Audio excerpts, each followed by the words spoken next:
You are listening to A Scary State, and this week we have a Christmas special for you. So, Lauren? Yes, Nora? Let's get scary. All right. So, like Nora said, we have a Christmas special because this is coming out 2 days before Christmas. Yeah. 3 days before Christmas? 3 days before Christmas. So, I have a funny story that happened at work today. So we got an email saying that there were going to be elevator outages. Oh my gosh. In 2 minutes, I had 3 coworkers message me about these elevator outages.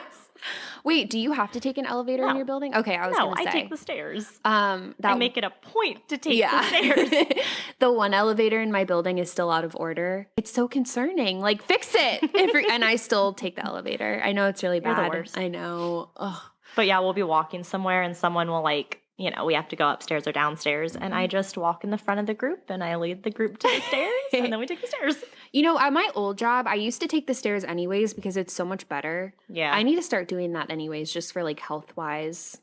And at our building, the stairs are, super easy to find, so it's not like you have to go down a creepy hallway and a creepy this and that to find the stairs, so that also makes it a lot easier. That's good. Because when I was a background investigator, we would go into some buildings where oh my God, you're walking down these creepy hallways to try to find the stairs, and then it's a creepy stairwell, and I didn't like it. So I feel it's a lot easier this way. So what if you had to go down a really, really scary hallway to get to the stairs, and there was really creepy people down there? Would you still do it, or would you take the elevator? Why are there really creepy people? I don't know. I'm trying to set a scene for a really scary thing. Depends how creepy these people are.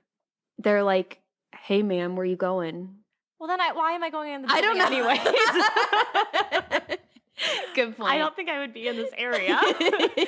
But then, I would avoid the stairs in only that situation. Yeah. But the weird thing is I'm fine with glass elevators. What? I like glass elevators. Are you for real? Yeah, those don't bother me at all. Oh my God, I can't look out when I'm in those. Oh, see, I like them because I know I'm moving. Mm-hmm. But then you can see if something starts going wrong. Yes, but then people can see me. So they'll be able to see if I'm stuck. They can watch you die. I'm kidding. I'm kidding. You're the worst. Oh my gosh. Anyways, that did not help Lauren's fear. Sorry, no, Lauren. Never. All right. So like we said, we have our Christmas special today.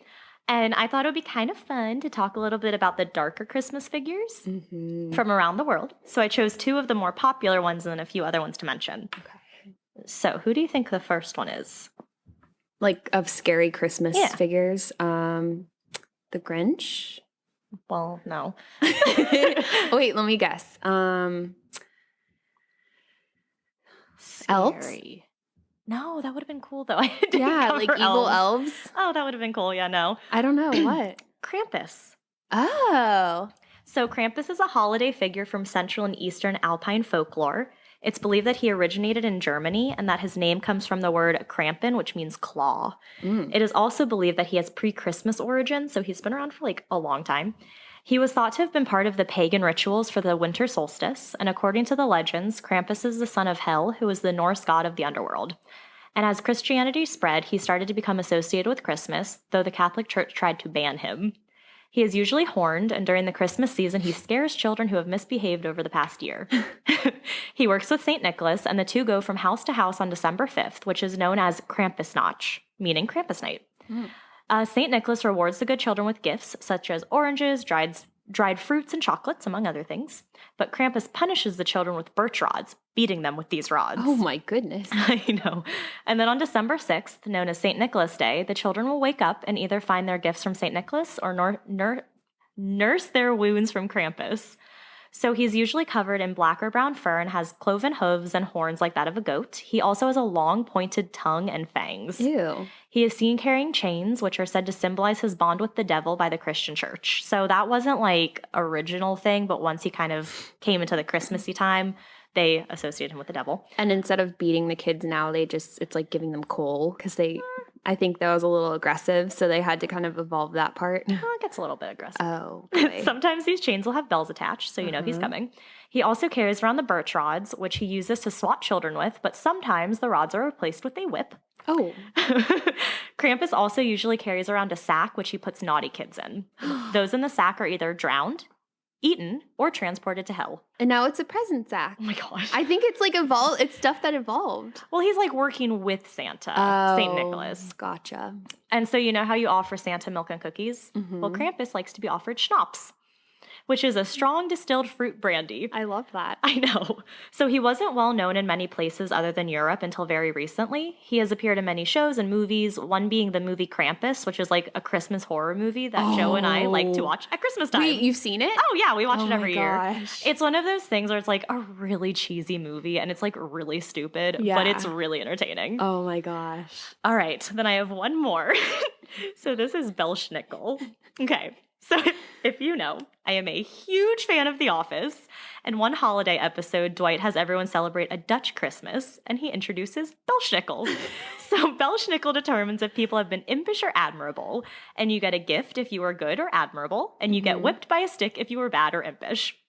So I got this really cool sweater that has Belschnickel on it, and it says impish or admirable, and I wore it to our work like holiday thingy.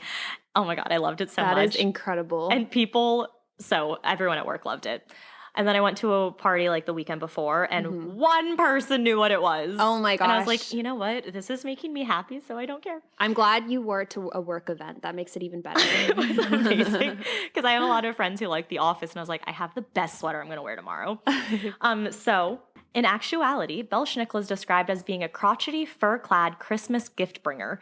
He is usually ragged and disheveled. He wears torn, dirty, and tattered clothes and carries around a switch with him to beat the naughty children. But he also carries cakes, candies, and nuts for the children who have been good. He'll usually show up 1 to 2 weeks before Christmas to check up on the behavior of children. He is, quote, in the folklore of the Palatinate region of southwestern Germany along the Rhine, the Saarland, and the Odenwald area of Baden-Württemberg. We actually have a few German listeners, so I really promise I am trying my best. Please don't be mad. I looked these up. I have my little phonetic way to say it, and then it doesn't always come out that way. Yeah. The figure is also preserved in Pennsylvania Dutch communities and Brazilian German communities. So unlike Krampus, Belschnickel doesn't accompany St. Nicholas, but rather visits the home of the children on his own. And he has also shown up in many different forms of media, so like the Office episode I mentioned called Dwight Christmas. He appears in the 2020 Netflix film called The Christmas Chronicles 2, as well as in other books and such. Nice. So then I was like, what other Christmas monsters or things are there? So again, please forgive me for my pronunciation of these words. I really, really, really tried. So first we have Jólakötturinn. Yeah. This is an Icelandic Yule cat or Christmas cat, but he's an evil cat. So evil, in fact, that he might eat you. So this cat is related to an Icelandic tradition that says that those who did all of their work and finished it on time get new clothes on Christmas. But those who are lazy do not get new clothes. Ooh. And this is bad because the Yule cat will look for people who don't have new clothes after Christmas, and they will be sacrificed to the cat. Wow. So then there's Frau Perchta, who was a witch from tales in Germany and Austria who would either punish or reward kids during the 12 days of Christmas, which lasted between December 25th and January 6th. So if you were bad, she would rip out your internal organs and replace them with garbage. Oh, that's so lovely. Then we have Hans Trapp. He's an anti-Santa who also punishes bad children in the Alsace and Lorraine regions of France. Say what? He dresses as a scarecrow and scares children into being good. Then we have Père Frittar. This is a French legend where the name literally translates to Father Whipper. So he's an evil butcher who craved eating children, but he became St. Nicholas's servant and punishes bad children on St. Nicholas Day. Wow. Then we have the Yule Lads, who are 13 Icelandic trolls. They would cause trouble around Christmas time and also scared children into behaving. But they would also leave out gifts in the shoes of children who were good. Aww. Then we have Grilla. So the Yule Lads answer to their mother, Grilla. She apparently has 3 different husbands and 72 children who are all bad and cause trouble. 72? Uh-huh. Oh. All bad. Oh. And they range from harmless mischief to murder. So the Yule cat, and then there's a part of The Office where Dwight goes, R is one of the most menacing letters. That's why it's called murder, not muckduck. Okay. I love Dwight so much. Office things. All right, so the Yule cat also lives with Grilla. So The Onion, which is like that satirical newspaper, also blamed her for the 2010 eruption of the Aye Fretla Yukut volcano. which is in Whoa. Iceland, I think, because she is such a troublemaker, so she calls the eruption. And okay, I listened to the pronunciation. There are words and sounds that we don't use in our language, so it was very hard, and I really tried. So those are creepy, fun holiday I monsters. love it. Those are so good. So yeah, basically they just terrified the kids so badly into being behaving. good. Yeah. Okay, cool. Yeah, just like St. Nicholas, he's always watching you, sees you when you're sleeping, knows when you're awake. Oh yeah. Knows if you've been bad or good. Yeah. You know what okay. What? So I just Your thought eyes. of this. I thought of this. Okay, so on my way to work today, I was listening to John Legend's Christmas album. And you know, Baby It's Cold Outside, how if you listen to the lyrics, it's like talking about pretty much him trying to rape her. Yeah, I have my thoughts. She's like, say what's in this drink, and like trying to get out, and he like won't leave her. Like if you listen, that's how I interpret it. I interpret that line differently. Really? Yeah. Like instead of like, what did you put in this drink? It's like, oh, what drink did you put in here? Yeah. That's how I interpret it, at least. And like, well, I know that was like a big debate. I know, and I didn't think so either until I mean, I was kind of like, I guess I could see it. But then when I listened to John Legend's version of it, it's so respectful. She's like, I really can't stay. And then he's like, your driver's here for you. Like, it sounds weird, but it was just so much. It wasn't as pushy as like the other version. Have to listen to it's his. Really good. Everyone should listen to John Legend's version and and let me know let us know what you think, because I think it's so good. All right. Yeah. I'll give it a listen. Do it. All right, Nora. For our Christmas time episode, what are you telling us? So, I'm going to talk about crimes committed by guys dressed as Santa. Yes. So basically, I came across a lot of stories about guys dressed as Santa who were committing crimes around the holidays. And I was kind of trying to find one case, but I realized that there's so many Santa imposters that are clearly not the real Santa. And these fake... Because the real Santa's in the North Pole. Exactly. Like busy. So these are fakes that I researched. They're not the real Santa. And the fakes heard, we know when you're sleeping, when we know when you're awake, and they took it out of context. Ew. Yeah. I mean... Oh, okay. I feel like it's going to be really creepy. Well, these fakes are just creepy people who are not, spreading the joy like they're supposed to. And so it's time to call them out. Also, shout out to Avo Stories, AVVO, because I got a lot of the stories from their articles. So shout out to them. So first up is the motorcycle kidnapper Santa. On December 19th, 2006, a family was stopping for gas in Columbia, South Carolina, when they noticed what looked like Santa refueling his motorcycle. His motorcycle was decked out with Christmas decorations as well. See, he sounds like a cool guy. Yeah, you would think so. Like a very modern day Santa. Yeah. Instead of a sleigh, a motorcycle. At least, fake one, because the real one's busy. Yeah. The man asked if the children wanted to see the stuffed Rudolph in his sidecar. Starting to get a little bit creepy there. Yeah, but, it could be in interpreted. the Christmas holiday, you're still thinking oh, how cute. Yeah. According to several articles, the children walked up to take a closer look when suddenly the man grabbed one of the children, who was an 8-year-old girl, and sped off with her. According to the little girl, she did voluntarily get into the sidecar. But because she thought it was Santa. Exactly. She thought it was Santa.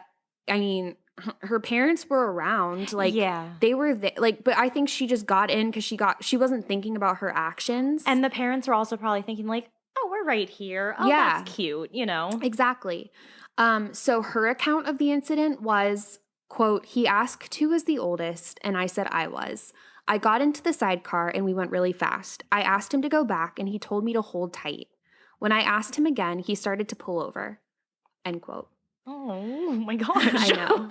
The girl's father chased the Santa, who, according to the father, was going at least 80 miles per hour. Oh my God. Imagine watching that. Baby in the car, imagine watching your baby with this creepy Santa imposter. Gosh. The Santa eventually stopped and turned over the uninjured girl. But before police arrived, the man fled. Luckily, police later found John Michael Barton, age 55, hiding out in the utility room of a local bar. Good. Apparently, Barton had been playing Santa in the area for several weeks, and he didn't really have to do much to look like Santa because he naturally had white hair, a white beard, and a beer belly. So he kind of looked like Santa all year round. In a pub, so. Exactly. The man was posing for pictures with local children, and he says he, quote, got carried away, end quote. You got carried away, so you stole a child. Exactly. Okay. Like, why would you ever think that's okay? Yeah. He apologized, and he said he was very sorry, but that didn't cut it, and he was arrested. No. Also, it's really creepy. I feel like it's really creepy to dress up as Santa and talk to children if you're not, like, hired to do it. Or if you're not, like, a family member, if you're just, like, walking around doing it, I feel like it's creepy. I have a little bit of that in my case. Really? Mm-hmm. Oh. Okay, next up is the Santa attacker. Christmas shopping got a little hard-headed at a shopping mall in Atlanta in 2004 when a man dressed as Santa smacked a 74-year-old woman with a 2x4 board right in the head. Why did he have a board? Well, he told police, as in Elkin Donnie Clark, told police he knocked the woman unconscious because she had taken multiple boxes of Hershey's chocolates from him. One source said that she stole 29 boxes, but I don't see how, like, an elderly woman could just come up and take 29 boxes. Right. Like, what? So another source said that she stole several boxes, so I'm guessing it was just a few. But either way, she grabbed a few boxes, and she thought she'd get away. I don't know if it's because she was elderly or maybe she was confused. Who knows? But she got caught. Yeah. In the end, police could find no evidence that the woman had robbed him and charged Santa with aggravated assault. So back to why does he have a board? Exactly. Who knows? Wow. Like, it could have been part of the setup for, like, since it was at the mall. I'm guessing he was working as a Santa, so maybe he just grabbed something. But still, why is there a board laying around? And that's a good question. Okay? I couldn't find anything. I'm guessing she was. Yeah. Like 74 years old, you said? Yeah. Getting smacked in the head? Yeah. Yeah. Yeah. I know. Oh. So, pedophile Santa. Oh, good. Another failed Santa Claus kidnapping occurred in 2009 in Parma, Ohio. Anthony Russo, age 46, was dressed in a red Santa suit and carrying a box of candy canes and a unicycle decorated with bows, bells, and a Santa gift bag. Oh, see, that sounds so fun. I know. He jumped out of some bushes and began following a 12-year-old girl when she was on her way to school. He tried to grab her several times. The girl was able to escape his grasp and got away. She called police from a nearby convenience store. The creepy Santa was arrested on a Cleveland bus, still in full costume. Ew. See, that's the thing with these is, like, you can run, but you can't hide. You know, right? Like, you look like you're dressed as Santa. A Santa attacked me. Oh, okay, let's find Santa. I know. Fake Santa. I know. Fake Santa. So we have angry drunk Santa. Of course we do. A man named Adam Klimek entered the Brown Elephant shop in Chicago in a Santa hat and fake fur coat. He was not a happy Santa, though. This Not Santa, holly and jolly. I know. This Santa was reportedly, quote, using profanity to the customers and appeared intoxicated, end quote, according to a local news station. Store employees had seen enough, though, and politely escorted the drunken swearing Santa to the door. As he was leaving, he allegedly shoved a store employee to the ground and then took off running south on the street. Fortunately, he was not hard for police to spot because he was in a Santa outfit and he was detained just down the block. Once officers got cuffs on the man, he spit and kicked them in the shin, causing them to suffer bruises and swelling. Oh. I know. The ill-tempered Santa was charged with felony aggravated battery to police as well as 2 smaller misdemeanors. I'm guessing, like, for being intoxicated in public. Oh, yeah. That sort of thing. Mm-hmm. And then pushing that other person. Yeah, exactly. Well, I don't know if that's a Yeah, it's assault. Yeah. But so that was angry drunk Santa, but it was a happy drunk Santa as well. Oh. You got one side of the spectrum there. Exactly. Back in Wisconsin in 2009, Santa was cited for violating the state's open container law. Witnesses called police after noticing an alleged drunk driver. Santa, aka 47-year-old Kevin Arnold, was in the passenger seat. When the car stopped, Santa stumbled out of the car, hugged several nearby children, and asked if they knew where his reindeer was. Ew. Or reindeer were. Yeah. Ew, I don't like that. I know, I don't like it. So now, unswedish Santa. Unswedish? Yes. Okay. I made up that word. Oh, okay. There we go. I was gonna say. A thief dressed as Santa seems to be doing fairly well for himself in Sweden. Santa and 2 of his helpers robbed a perfume store in Falkenberg, a garage in Hilt, and a clothing store in Kungsbacka. I tried my best. Sweden. Great. In 2007. Each time the trio escaped in a different car, witnesses reported seeing a white Volvo, a silver Volvo, and a blue Audi at the various crime scenes. So who knows? Maybe they stole those cars too. Yeah. I couldn't really find a lot of details on that one, but very interesting. So we also have a Nashville bank robber Santa. Okay. In Nashville, Tennessee, fake Santa Claus robbed a bank on December 22nd, 2009. When bank officials asked Santa to remove his sunglasses, he pulled out a 9mm handgun and demanded cash. Witnesses described the thief as jovial and heard him explain that he had to pay his elves. Oh my gosh. I mean, if you're going to commit. I know, right? Okay, 2 more Santas. UK Santa's disorderly conduct. At a major Christmas event in the UK, Santa's sleigh showed up at a parade-like event in Norfolk. A man dressed in a Santa suit. Wait, where? Norfolk. Like Virginia? No, and there's a Norfolk, UK. Oh, okay. Yeah, because you said UK and then you said that, and I was like, wait. A man dressed in a Santa suit got into a fist fight with a local teen. Children up and down the street who were there at the parade began crying, and someone finally called the police. Oh my God. I know, poor children. An officer at the scene shared that the children were understandably concerned and upset at seeing what they thought was the real Santa being arrested. But we all know that wasn't that wasn't. Yeah, no, he wasn't there. No. Real Santa's good. I know. Norfolk police are certain that the real Santa would not approve of people behaving in this way, and of course, he will continue his pre-Christmas visits and delivery of gifts everywhere on Christmas Day. Good. Yes. Okay, last but not least, Jingle Bells. Okay. At the Rockingham Park Mall in Massachusetts, Santa was arrested for showing off his jingle bells. Oh, God. To a couple of teenagers.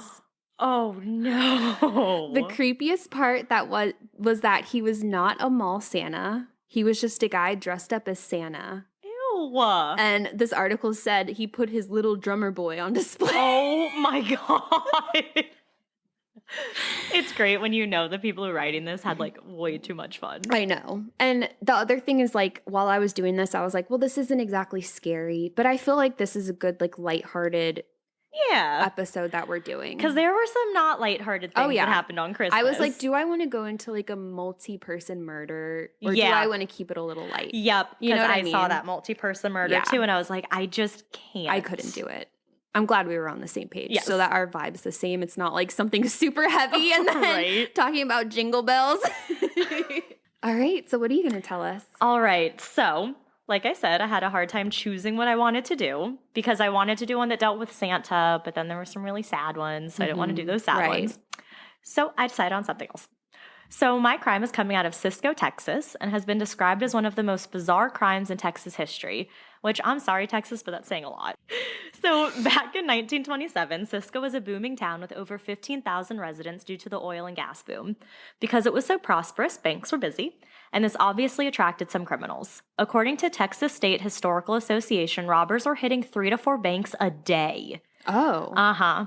This prompted the Texas Bankers Association to offer a $5,000 reward, which would be over $70,000 in today's money. Dang. So a good amount, to anyone who was brave enough to shoot a bank robber. That's right. If a Texan shot a bank robber, they would get $5,000. Like, is there anything more Texas than that? So country. Like, that's like cowboy. Yeah. Like, I just picture cowboys on their horse shooting the robbers. It's just so Texas. Yeah. So on December 23rd, 1927, at the First National Bank, Santa walked in, followed by his 3 henchmen. His elves, you mean? No, unfortunately. But I mean, yeah, kind of. Yeah. So let's talk about these 4 men. First, we have Marshall Ratliff. I'm going to say he was the ringleader of this whole thing. He was a convicted bank robber who had actually already served time for robbing a bank in Valera, Texas. But only a year into his sentence, he was granted a pardon by Ma Ferguson, the Texas governor at the time. Then we have ex-cons Henry Helms and Robert Hill, both of whom Ratliff had met on his many stints in prison. And then we have... That's a good friendship to start. Right. And then we have Lewis Davis, who was a relative of Helms. So the 3 men, Ratliff, Hill, and Helms, were planning this crime while in Wichita Falls. Kansas? Is it Wichita Falls, Wait. Kansas, or is the falls there? Oh, no, it is Texas. Oh. I thought that was a place in Kansas. Wichita is. Yeah, okay, that's what I'm thinking. Thanks. But before they could adequately prepare and plan, their original safecracker came down with the flu and was unable to do the heist with them.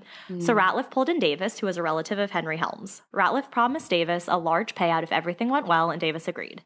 He was a family man in need and needed any help and money he could get. So the plans continued on for how to rob this bank in Cisco, now with Davis in tow. Why did they choose Cisco? Well, Ratliff had lived there before and he knew the area, and he knew the bank and how to get there. He also knew what the payoff at the bank could be.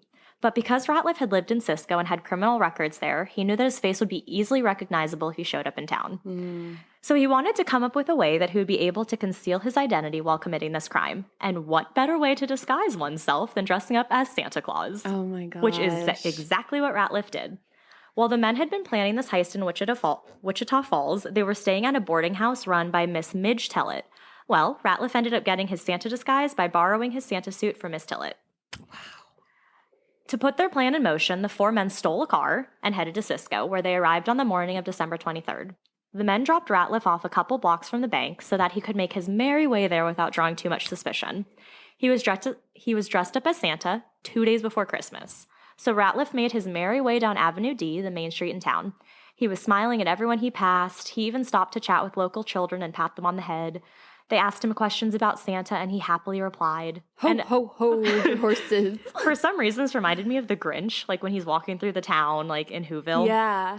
So I'll give him this, though. It was a smart disguise. It was 2 days before Christmas. The town was decorated. People were getting ready, doing their shopping. In a good mood, like not paying attention to that sort of thing. So not a single person batted an eye or thought that it was weird that a Santa was walking down the main road around noon 1 day before Christmas Eve. Right. So Ratliff met up with the other 3 men in an alley behind the bank, and the 4 put their plan in action. But they were also followed by some children who were drawn to the Christmas magic that Santa had. So they followed these men all the way down to the First National Bank. So Ratliff entered the bank, and he was pleasantly greeted with a "Hello, Santa" by the bank tellers who were working. He ignored them and walked up to the desk in the middle of the lobby. Santa would never ignore someone. So the cashier again called out with another "Hello, Santa," but again, no response. Right at that moment, Robert Hill, one of the accomplices, entered the bank and pointed a pistol at the cashier and yelled, "Hands up." Immediately after, Helms and Davis, both armed, entered the bank. So this part I thought was a little weird, but Ratliff pushed through the doors that cordoned off the cashier's area. He walked past the cashier's desk, went into the cashier's cage, opened up a drawer that was under the counter, and removed a pistol? How did he know that? I have no idea. It was just very weird. So anywho, he tucks that pistol into the waistband of his red Santa pants, and now all 4 men, to include Santa, are armed. Helms, Hill, and Davis were covering the customers and employees, while Ratliff ordered one of the cashiers to open the safe. When he made it back to the safe, he began grabbing money and bonds and stuffing them into the sack that he had hidden under his costume. He then grabbed another cashier and ordered them to open the vault for him. So as all of this is going on and the robbery was literally in full swing, Miss P.B. Blassingame and her 6-year-old daughter Frances had entered the bank to see Santa. Thankfully, Miss Blassingame quickly realized what was going on, and she grabbed her daughter and charged her way to the bookkeeping office of the bank. This office led to the alley, and as she reached the door to the alley, she started yelling, quote, "They're robbing the bank!" She unlocked the door and pretty much threw her daughter out into the alley, yelling at her to run. This is when the bank robbers noticed her and were yelling at her that if she tried to escape, they would shoot. But Mama didn't care and was able to escape out of the alley behind her daughter. She ran for 1 block to City Hall and the police department, screaming for help the whole way. This alerted Chief of Police G.E. Bitt Bedford, as well as most of the citizens of Cisco. According to an eyewitness, Boyce House, he is quoted saying, quote, "Police Chief G.E. Bitt Bedford was a giant of a man and a veteran peace officer." So this giant of a man, Chief of Police Bedford, grabbed a riot gun and raced to the bank. He instructed officers R.T. Reddy's and George Carmichael to cover the back of the bank while he positioned himself in the other alley. This alley, by the way, ran alongside the bank and led out to Avenue D, which is where the bank's main entrance is. So Carmichael took the position near another alley, which ran behind the bank, and met up with the alley that Bedford was at. So the whole time that the police are getting into position, the 3 men was still holding the bank goers and tellers hostage. It is reported that one of them yelled at a bookkeeper, "Don't look at me." Which reminded me of Mean Girls when Damien's on stage. Yes. Also Christmas time. Oh my gosh, yeah. So during this time, Santa is just about finishing up filling his sack with money and bonds and exiting the bank. As Santa, Ratliff, is leaving the bank, shots are fired. It's unclear who fired the first shot, though. There are two differing stories. The first theory is that Ratliff shot at the bank's window in a way to let his accomplices know that he was done and that it was ready to get out, and that it was time to get out of there. But other sources claim that it was actually Hill who fired the first shot. It is believed he saw someone outside and tried to fire at the person through the window. A shot was returned at Hill, which then prompted him to fire several more times into the ceiling to show the person outside that they were, in fact, armed. But either way, this alerted the cops outside, and they began firing at the two men who were now firing at them. So we have a full shootout going on. It would take a Christmas miracle to stop that. Right. With all of this going on, a crowd was growing outside of the bank. So remember how there was a reward of $5,000 for anyone who shot a bank robber? Well, all Texans who owned a gun had surrounded the bank in hopes of getting that reward. Oh my gosh. But others also wanted to get in on this action. So the hardware stores were quickly selling out of guns to those individuals who also wanted that reward. Oh my gosh. I just picture chaos. So two of those men in the group of people surrounding the bank with their guns were the postmaster and the assistant postmaster, which I guess are like post office people, who are like important. So they also opened fire, and one of their everyone has a gun. No, it's so chaotic. Yes, it's like, is this doing good, or are people just killing each other? It stresses me out. I know. With, like just picturing this, I'm like, how are people not like in the bank getting hit? But, I know. So one of their bullets actually hit one of the robbers in his arm, which, quote, spun him around. But the random firing crowd didn't just hit the robbers. One cashier was hit by a bullet in her jaw, and another customer was shot in the leg. Oh, gosh. Yeah, I don't know what happened to them, but I think they were fine. One customer actually was able to make a run for it and escape. He alerted Bedford and Carmichael that there were others still in the bank being held hostage.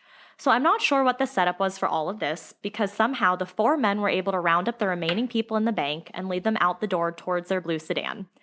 So how I picture it is that the men were planning on leaving out of the alleyway, which led out to the back of the bank, with the large group of crowd-carrying people surrounding the front. Oh. So that's how I'm picturing it. Yeah. I didn't see any pictures. I mean, so that who makes knows? sense. Well, unfortunately, as the hostages were being let out of the bank, some were wounded as they entered the alley. This included the bank president, Alex Spears, which apparently was very important. I assume from the crowd in front just like shooting. Yeah. But at this point, many of the customers were able to escape, except two people. Two little girls, Laverne Comer, who was 12, and Emma Mae Robertson, who was 10. The four robbers used these two sweet baby girls as shields as they made their way through the alley to their getaway car. More than 100 shots had been fired in the alley at the beginning of the shootout. Sadly, Chief Bedford and Deputy George Carmichael were fatally wounded. Carmichael's partner, Officer Reddy's, saw Carmichael get shot, so he ran to his side to help him. Though already shot, Chief Bedford ran to the front of the alley in a way to try to block the men from escaping. He had been a peace officer for 25 years, but was shot right here by the robbers 5 times. He died about a day later on Christmas Day. Carmichael died almost a month later on January 17th. Aww. When it was all said and done, 6 other civilians had been wounded. At the end of the shootout, the bank was left with more than 200 bullet holes. Wow. But the robbers didn't come out of this unharmed. Davis, one of the robbers, had been fatally wounded during the shootout. Ratliff had also suffered some wounds, one in the chin and one in the leg. So I'm not sure if wounded means shot or just hurt, but anyway, they didn't come out unscathed. Yeah. So the robbers are in their getaway car and they're driving away. Officer Reddy's ran back to the station, grabbed a rifle, and started pursuing the robbers on foot. Wow. But soon, a civilian picked him up in his car and they proceeded to follow the men. So the four are in their getaway car with the 2 young baby hostages and are heading south. Oh, that's right. Yeah, they still have the 2 No. girls. So they're heading south on Avenue D. But being stupid men, they soon noticed that they were almost out of gas. They hadn't checked to make sure that they had enough at the beginning of their heist. Yeah. So I didn't make it sound like this, but there's now a massive manhunt going on. There's a mob following these men. So as they're approaching the edge of town, their tire is shot flat by law enforcement. Oh. The men jump from their car, still holding their guns and their hostages. They make their way to a nearby Oldsmobile driven by Woodrow Wilson Harris, who was a 14-year-old boy. Oh, I was like, wait. They demand the car from him, and he obviously relinquished the vehicle. So as they're moving from their sedan to the new Oldsmobile they stole, they were literally being fired at. Yeah. So they successfully get into the stolen car with all of their stuff, and they tried to start the car, but it wouldn't start. Wow, the 14-year-old driver who's so young to be driving, did he do something? He took the keys with him when they forced Smart him kid. out. I know. Wow. So at this point, Davis, who had been shot, was unconscious in the Oldsmobile from blood loss and being shot. So the other 3 men literally just left him there and jumped into their old car, which was the blue sedan. So as they're moving back to the sedan, Robert Hill was shot. Now the men, minus David, and the hostages are back in the vehicle and off they go. Only as they leave did they realize that they had left the money they had stolen in the Oldsmobile. The money was eventually returned to the bank. They had stolen a total of $12,500, which is $190,404.97 in today's money. Yeah. And they stole that much in cash. And then $150,000 in non-negotiable securities, which would today be $2,284,859. Wow. So the 3 men and the 2 hostages now raced down Avenue D, and as they did so, they were being pursued by a group of people. The driver, unsure who was driving, swung down a dirt road in an effort to lose those pursuing him. He then turned into a pasture, driving past cacti, shrub oaks, and mesquite. Ooh. But soon enough, the growth became too much and the car could go no further. So the 3 men jumped out of the car, leaving it there along with the 2 hostages, the 2 little girls, and continued their escape on foot. They just left these little girls. I mean, Just, it's like, good left that them they there. did that, but also, like, these poor girls are probably so Miles from scared. town. Yeah. Just these little babies Completely in a field. alone. Yeah. But they were fine. They got picked up and everything. So news of this robbery and manhunt had spread far and wide, and Sheriff John Hart from Eastland heard about it. He and his deputies got into their police got into the police cars and sped to the location where the men had abandoned their vehicle.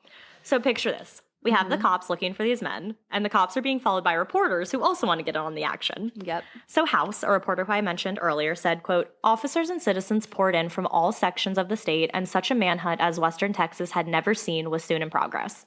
Many members of the posse were on horseback or on foot as they beat their way through clumps of trees, searching high grass in the bottoms of ravines, and peered around boulders and canyons." Wow. So kind of like what you said with Yeah, the that's horses. literally what I pictured.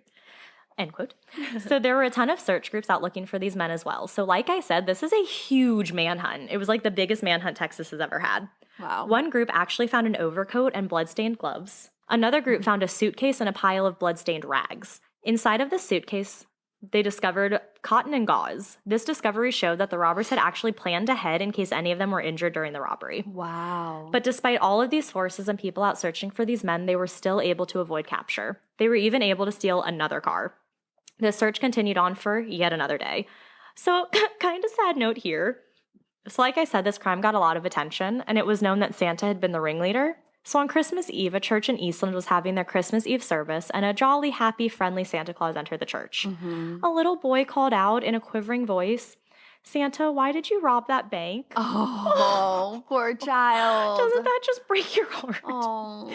So back to our chase. So the 3 men had made their way to Putnam, where they ended up wrecking their car. They soon found another car, this time driven by Carl Wiley. They took him as their hostage and forced him to drive. As he was driving away, his father fired his shotgun after the vehicle. His bullet hit his son. Thankfully, he didn't die, so he was fine. But oh my God. So at this point, the men and their hostage were just hiding out, and all they had to eat were oranges, which they did not offer to their injured hostage driver. Wow. Then the men came up with another plan. They would return to Cisco and hide in plain sight. So they let Wiley go. Then somehow they went and stole another car. But the 3 men were weak and weren't doing so good. They were all injured, and their injuries hadn't been tended to. They were also hungry, and the weather wasn't good.